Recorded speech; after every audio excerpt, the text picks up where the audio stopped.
반갑습니다. 즐거운 통독 시간입니다. 우리가 지난 시간에는 출애굽기 1장부터 18장까지 말씀을 나눴습니다. 출애굽기 제목다운 내용이 나오게 되죠. 출애굽하는 그런 여정이 나오게 되어서 정말 재밌는 장면이 많이 나옵니다. 놀라운 기적들, 10가지 재앙, 그리고 홍해를 건너는 것들을 통해서 하나님의 역사하심이 나타나게 됩니다. 그래서 참으로 재밌는 장면이 나오게 돼요. 오늘 우리가 나누고자 하는 19장부터 40장까지는 출애굽기 그 제목과는 조금 느낌이 다른, 하지만 아주 중요한 내용이 나오죠. 출애굽한 백성들이 어떻게 살아가야 할지에 대한 그런 기본적인 것들이 나오게 됩니다. 그래서 두 가지로 총 나눌 수 있는데, 첫 번째 19장부터 24장 율법을 수요하는 장면, 그리고 25장부터 40장 성막을 건축하는 장면, 크게 두 가지로 나눌 수 있게 되는데요. 먼저 출애굽하고 난 후에 3개월이 지났습니다. 그리고 이제 시내 광야에 도착하게 돼요. 하나님께서 이스라엘 백성에게 묻습니다. 너희가 나의 백성이 되겠느냐라고 그렇게 물어보세요. 그때 이스라엘 백성이 기쁨으로 대답합니다. 우리가 당신의 백성이 되겠습니다 라고 기쁨으로 대답합니다. 하나님의 이에 응답하시고 이제 진행을 하시게 되는데, 하나님께서 이스라엘 백성들에게 하나님의 백성은 어떻게 살아가야 할지 알려주시는 그런 내용들이 바로 출애굽기 19장부터 민수기 10장까지 나오는 장면이에요. 그래서 그 가운데 레위기 그 법에 대한 이야기, 제사법에 대한 이야기가 나오고, 또 앞부분에는 하나님의 백성으로서 사회적으로 또 하나님과 어떻게 살아가야 할지 나오는 법들이 나오죠. 가장 먼저 말씀하시는 것이 십계명입니다. 하나님께서는 출애굽한 지 3개월째 되던 나에 물어보셨고, 이제 언약이 체결되었고, 이제 어떻게 살아가야 할지 알려주시는데, 그 전에 무엇을 이야기하시냐면 준비하라고 말합니다. 거룩한 삶을 살아가라. 3일 동안 거룩함으로 준비하고 난 후에 나를 만나야 한다라고 말씀하셔서, 모세와 이스라엘 백성들은 3일 동안 거룩한 삶을 살고 시내 광야에서 시내산으로 출발하게 됩니다. 그리고 시내산에서 이스라엘 백성과 모세 모두가 다 함께 하나님의 말씀을 듣게 되는데, 그것이 바로 20장에 나오는 십계명의 말씀입니다. 십계명의 말씀은 총 두 가지로 나눌 수 있습니다. 수직적인 관계와 수평적인 관계. 수직적인 관계는 무엇을 말하냐면 하나님과 인간 사이의 관계에서 어떻게 해야 할 것인지, 수평적인 관계는 인간과 인간 사이에서 어떻게 해야 될지, 그것에 대해서 말씀하시는 것이 바로 십계명입니다. 근데 이스라엘 백성이 이 십계명의 이야기를 듣고 난 후에 두려워서 떱니다. 하나님을 직접 만나는 것이 너무 두렵다라는 거예요. 그래서 이스라엘 백성이 모세에게 부탁을 해요. 우리 너무 두려우니까 당신이 직접 만나고 와서 그 들은 이야기를 우리에게 해 주십시오 라고 그렇게 부탁을 해요. 그래서 모세가 이제 혼자서 시내산을 올라가게 되고, 첫 번째 듣는 말씀이 무엇이냐면 우상 숭배를 금하는 것에 대해서 이야기하십니다.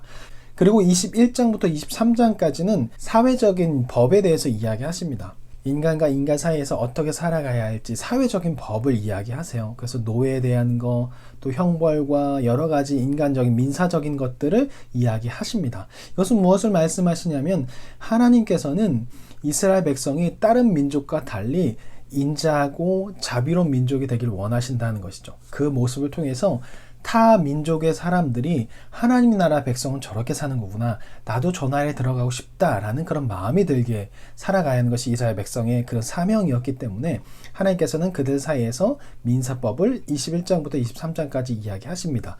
그리고 이것이 다 끝나고 난 후에 이제 언약을 체결하게 되는데요.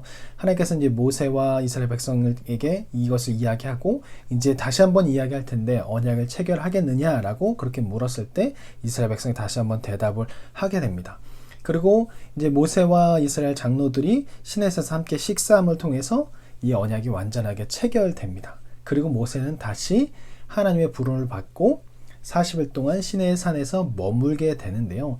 하나님께서 모세를 시내산으로 다시 한번 부른 것은 이제 하나님의 백성이 된 이스라엘 백성들에게, 이스라엘에게 함께 머물고 함께 임재할 그 장소, 성막을 만드는 것에 대해서 이야기하시기 위해서 하나님께서는 모세를 부르신 것입니다. 근데 여기서 아주 엄청난 장면이 나오게 되죠. 같이 이야기를 풀어가면서 이 엄청난 장면이 무엇인지 좀 이야기를 나눠보겠습니다.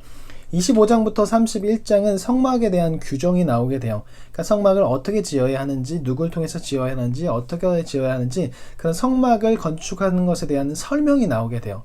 근데 25장과 31장이 끝나고 32, 34장이 끝나고 35장부터 40장까지 또 성막에 대한 이야기가 나와서 왜 똑같은 이야기를 두 번 반복하지? 라고 생각할 수 있겠지만 25장부터 31장은 이렇게 건축해야 된다라고 그렇게 이야기하신 거라면 35장부터 40장까지는 그것을 토대로, 설계도를 받은 것을 토대로 쭉 진행해 나가는 것이 35장부터 40장까지 내용입니다.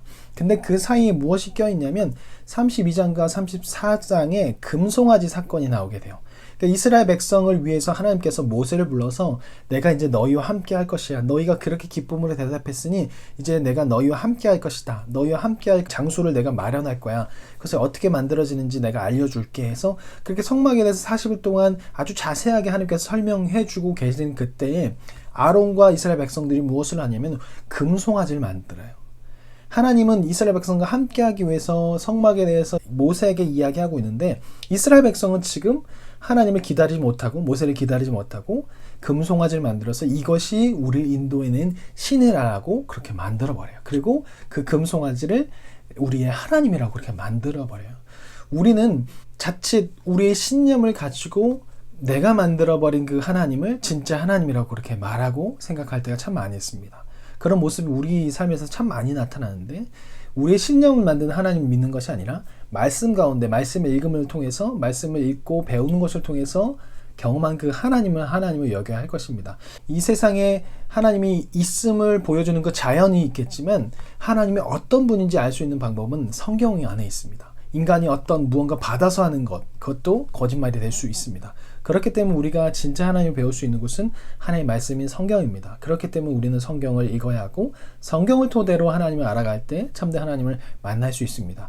자칫하면 우리도 금송아지를 만들 수 있는 믿음이 있고 열심을 낸다고 했는데 성경에서 벗어나 버리면 우리도 금송아지를 만들 수 있는 사람이라는 것을 기억해야 할 것입니다. 금송아지 사건으로 인해서 결국 큰 문제가 발생하게 되고 모세가 이것에 대해서 하나님 앞에 중보기도를 통해서 하나님께서 그것에 대해서 용서를 해 주십니다. 그리고 난 후에 34장에 다시 한번 언약을 갱신하는 장면이 나오게 되는데요. 이제 처음에 했던 그 언약이 깨져버렸잖아요. 이스라엘 백성이 스스로 깨버렸잖아요. 금송아지를 만드는 것을 통해서. 그래서 다시 한번 하나님께서 모세를 통해서 언약을 갱신하는 장면이 바로 34장에 나오게 됩니다. 그래서 언약을 갱신하고 난 후에 나오게 되는데 모세의 얼굴이 해와 같이 빛나게 되어서 그 모습을 보고 이스라엘 백성이 두려워하게 되는 장면이 나오게 됩니다. 그 35장과 40장에는 다시 한번 이제 성막을 본격적으로 건축하게 되는 장면이 나오게 되는데 그것이 35장부터 39장까지 나오고 이제 40장은 성막을 완성하게 되고 성막을 언제 세우게 될 것인지 이야기하시고 성막이 세워지자 그곳에 하나님의 임재가 나타나서 언약이 체결된 걸 다시 한번 보여주고 내가 너희와 함께하는 그 하나님이다라는 것을 나타나게 되는 것이 40장에 나오게 되면서 출애굽기 내용을 마치게 됩니다. 근데 우리가 하나 더 보고 싶은 것이 있는데 그것이 무엇이냐면 이 성막의 내용 안에 무엇이 들어가 있냐면 금송아지 사건이 들어가 있어요. 그래서 금송아지 사건도 성막 안에 들어가 있는 내용이라는 거예요. 성막과 금송아지는 공통점이 있고 차이점이 있는데 첫 번째로 공통점은 무엇이냐면 성막과 황금송아지 모두 이것이 이스라엘을 애굽으로부터 인도해낸 하나님이다라고 말하고 있어요. 하나님은 그 성막을 건축할 때도 인도하신 그 하나님이다라고 나타내기 위해서 성막을 건축하러 올라갔고 그것을 들으러 올라갔고 그리고 황금송아지 만들고서 뭐라고 얘기했냐? 이스라엘아 이는 너희를 애굽에서 인도하여 낸 너희 신이다라고 그렇게 이야기했다라는 거. 이스라엘 백성이 하나님을 생각했지만 또다시 다신적인 그런 애굽이 다신론적인 것이 있었기 때문에 금송아지도 하나님으로 그렇게 생각해 버리는 것이죠. 그리고 두 번째 동일한 재료를 사용했어요. 금 귀고리를 빼서 황금송아지 만들었고 회개하고 난 후에 돌이키고 난 후에 모세가 그 황금 귀고리를 빼서 성막에 들어간 재료를 만들라고 그렇게 말씀했죠. 그리고 세 번째는 이스라엘 백성들이 각각 성막과 황금송아지를 만들기 위해서 모이는 모습이 서로 비슷하다는 거예요. 근데 차이점의 첫 번째는 무엇이냐면 성막은 하나님의 명령에 따라 만들어졌지만 하나님께 드려지기 위해 만들어졌지만 황금송아지는 스스로 이스라엘 자신들을 위해서 만들었다는 거. 두 번째 차이점은 무엇이냐면 성막은 하나님께서 아주 정성스럽게 40일 동안 오랜 시간 동안 이야기해서 만들어지는 것이지만 황금송아지는 즉흥적으로 만들어졌다는 것. 그리고 성막의 경우는 그 안에 돌판이 보관되어지게 만들어지었지만 황금송아지는 오히려 돌판을 깨트리게 되는 시발점이 되었다는 것이죠. 이 성막은 하나님의 임재를 나타내는 상징입니다. 하지만 황금송아지는 하나님의 멀어짐을 나타내는 상징입니다. 우리가 이것을 기억해야 됩니다. 좀 전에도 말씀을 드렸지만 자칫 우리가 말씀이 없이 열심을 내다 보면 아론과 그 이스라엘 백성들이 만든 황금 송아지를 하나님이라 생각한 것처럼 우리도 그렇게 생각할 수 있다라는 거예요. 우리의 신념을 통해서 우리가 기도하고 그러다 보니까 자꾸 자극적인 걸 쫓게 되고 막 예언했던 사람들, 예언자라고 나타난 사람들의 말을 듣고 성경에 있지도 않은 내용을 마치 성경에 있는 것처럼 그것이 마치 진짜 하나님인 것처럼 생각하며 그것을 쫓아다니는 거 참 많이 있는데 성경은 하나님의 계시입니다. 그러니까 이미 하나님께서 하나님에 대해서 성경 안에 계시를 해 놓으셨다라는 거예요. 그렇기 때문에 성경에서 벗어나 버린다면 아무리 신앙생활을 오래 했고 무언가 믿음이 좋아 보인다 하더라도 그것이 잘못될 수 있다는 거예요. 우리도 마찬가지인 것이죠. 그래서 우리는 성경 안에 기록된 그 하나님을 통해서 하나님을 배우고 하나님을 알아가야 할 것입니다. 우리의 그 믿음이 말씀을 통해 읽고 그것을 통해서 하나님을 배우고 그리고 그 배운 하나님을 찬양함을 통해서 또 기도를 통해서 하나님과 대화함을 통해서 우리의 믿음이 성장할 수 있습니다. 그래서 우리의 삶에서 말씀이 떨어져 나간다, 우리의 믿음이 자라날 수 없는 것을 이야기할 수 있습니다. 말씀 없이 기도할 수 없습니다. 기도 없이 말씀을 읽을 수 없습니다. 이것은 두 개 같이 가야 합니다. 이것을 기억하면서 우리의 기도 생활이 황금 송아지를 만드는 것이 아니라 성막을 만드는 하나님의 예배 공동체를 만드는 그런 우리가 되었으면 좋겠습니다. 그럼 다음 시간 레위기 말씀으로 돌아오겠습니다. 그러면 안녕히 계세요.